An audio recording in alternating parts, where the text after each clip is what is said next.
పోరాట నేపథ్యంతో రాజకీయాల్లోకి వచ్చిందని చెప్పుకున్నటువంటి దనసరి అనసూయ సీతక్క గారు ఆదివాసీ బిడ్డనని చెప్పేసి ఆదివాసీ బిడ్డ జోలికి వస్తే నాశనం అయిపోతారని చెప్పి శాపనార్థాలు పెడుతున్నటువంటి తీరు ఇవాళ హాస్యాస్పదం. పిల్లి శాపాల కుట్లు రేగవు. మీరు ఆదివాసీ బిడ్డ అయితే ప్రజాప్రతినిధి గారా? ములుగు నియోజకవర్గ ఆ నియోజకవర్గ శాసనసభ్యులు గారా? మీరు రాష్ట్ర మంత్రి గారా? రాష్ట్ర మంత్రిగా మరి మీ నియోజకవర్గ సమస్యలను ప్రజల పక్షాన ఉండి మేము ప్రశ్నిస్తే, మేము అడిగితే మీకు ఆదివాసీ బిడ్డనని గుర్తొచ్చిందా?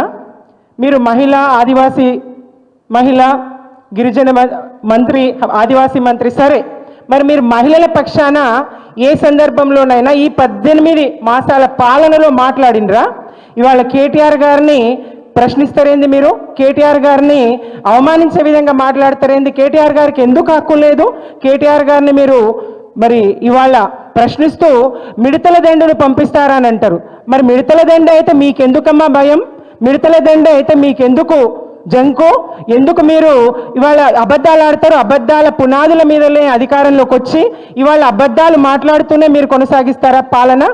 మరి ఇలాంటి అబద్ధాలను ఎంతకాలం కొనసాగిస్తారు? నిన్నటికి నిన్న మాట్లాడిన మాటను ఎట్లా మాట మారుస్తారు?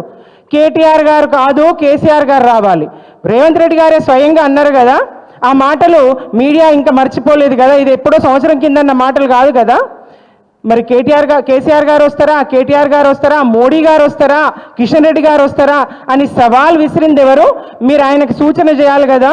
మరి నీ స్థాయి కాదన్నప్పుడు మరి రేవంత్ రెడ్డి గారి స్థాయి మోడీ గారిని పిలిచే స్థాయి అన్నా?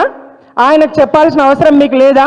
రేవంత్ రెడ్డి గారికి చెప్పాల్సిన అవసరం మీకు లేదా? సీతక్క గారు, ఏ సందర్భంలో కూడా మీరు మహిళల కోసం ఈ 18 మాసాల్లో మీ ప్రభుత్వాన్ని ఒక్క చర్చ అయినా చేసిండ్రా? ఒక్క రివ్యూ అయినా చేసిండ్రా?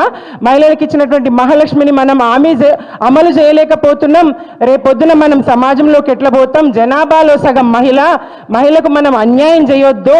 ప్రతి మహిళ 18 సంవత్సరాల నిండిన ప్రతి మహిళ అకౌంట్లో 2,500,000 వేస్తామంటాం కదా, ఏమైంది? మనం మరి ఆ పథకాన్ని అమలు చేయాలి. మరి 500 గ్యాస్ సిలిండర్లు అంటాం కదా, ఆ పథకాన్ని మనం అమలు చేయాలి. మరి ఇట్లా చెప్పిండ్రా?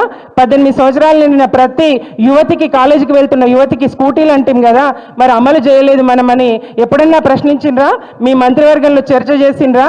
ఇవన్నీ పోతాయి.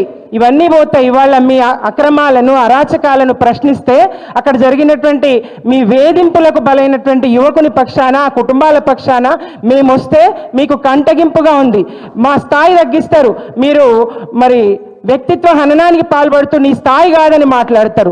మరి మోడీ గారిని పిలిచే స్థాయి రేవంత్ రెడ్డి గారిదా? సీతక్క, మీకు కనిపిస్తలేదా మరి ఆ విషయం? ఇది గుర్తుపెట్టుకోండి. నేను ఆదివాసీనని అది నిన్నటి రీల్స్ కాలం కాదు, ఇప్పుడు మీరు అధికారంలో ఉన్నారు. నిన్న రీల్స్ చేస్తూ మీరు ఏ నాటకాలు ఆడినా, ప్రజల పక్షాన ఉన్నామని చెప్పినా నమ్మిన వాళ్ళు నమ్మినరేమో కానీ ఇప్పుడు అధికారంలో ఉండి మీరు చెయ్యలేకపోతే మీ నియోజకవర్గంలోనే మిమ్మల్ని తిరగనియని పరిస్థితి వస్తుంది. మీరు ఆదివాసీ అనేది తర్వాత, మీరు మహిళ అనేది తర్వాత, మీరు ప్రజాప్రతినిధి అనేది మొదలు, మీరు ఆ నియోజకవర్గ ఎమ్మెల్యే, మీరు రాష్ట్ర మంత్రి. ఇది ఆ నియోజకవర్గ ప్రజలు కూడా, రాష్ట్ర వ్యాప్త ప్రజలు కూడా మిమ్మల్ని తప్పకుండా ప్రశ్నిస్తారు. కేటీఆర్ గారు కూడా ప్రశ్నిస్తారు. మేము కూడా బరాబర్ నిలదీస్తాము, అడుగుతాము. ఇవాళ ఇంకొక సోదరుడు జగ్గారెడ్డి గారు అంటారు, రేపొద్దున ఇవాళ సోమాజీ కూడా ప్రెస్ క్లబ్కు పిలిచిండ్రు, రేపు పొద్దుగాల కళ్ళు దుకాణంకు రమ్మంటారేమో అని. ప్రెస్ క్లబ్ మీకు కళ్ళు దుకాణం లాగా కనబడుతుందా? మీడియా మిత్రులు ఇది దృష్టిలో పెట్టుకోవాలి. మీడియా మిత్రులు గుర్తించాలి. ప్రెస్ క్లబ్ అయితే మరి అక్కడ ప్రెస్ మిత్రులు ఉంటారు. ఓపెన్, రేవంత్ రెడ్డి గారే చెప్పిండ్రు కదా, ఎక్కడికైనా రావచ్చు అని చెప్పిండ్రు కదా. అందుకే అక్కడికి వస్తే మరి వాళ్ళ చిన్నగా చేసి, ప్రెస్ క్లబ్ను చిన్నగా చేసి రేపు పొద్దున ఇంకా కళ్ళు దుకాణానికి కూడా పిలుస్తారేమో అని చెప్పడం జరిగింది. ఇవన్నీ మీడియా మిత్రులు గుర్తించాలి. సీతక్క గారు కానీ ఇవాళ కేటీఆర్ గారిని విమర్శించే ప్రతి ఒక్కళ్ళు ముందు మీ వైపు చూసుకోండి. పథకాలు అమలు జరిగేటట్టు చూడండి. కేసీఆర్ గారి పాలనలో ఉన్నటువంటి సంక్షేమ పథకాలు, మాతా శిశు మరణాలను తగ్గించినటువంటి కేసీఆర్ కిట్టును ఆపేసిండ్రు. ఇవాళ చంద్రబాబు నాయుడు ఆ కిట్టును అనుకరిస్తాడు, ఆ రాష్ట్రంలో ప్రవేశపెడతాడు ఆ పథకాన్ని. మరి గర్భిణీ స్త్రీలకు ఆ కిట్టు అక్కడ ఇస్తారు, ఇక్కడేమో ఉన్న కిట్టును తీసేస్తారు. ఇట్లాంటి పాలన ఏ రకంగా చూసినా జనాభాలో సగమైనటువంటి మహిళకు అడుగడుగున అన్యాయం చేస్తున్నటువంటి ఈ పాలనను గురించి సీతక్క మీరు ఒకసారి రివ్యూ చేసుకోండి, మాట్లాడుకోండి. మీకు ఇది తగదు. మేము కేటీఆర్ దగ్గర నుంచి ప్రతి ఒక్కరం కూడా మిమ్మల్ని తప్పకుండా ప్రశ్నిస్తాం, ప్రజల పక్షాన నిలబడతాం.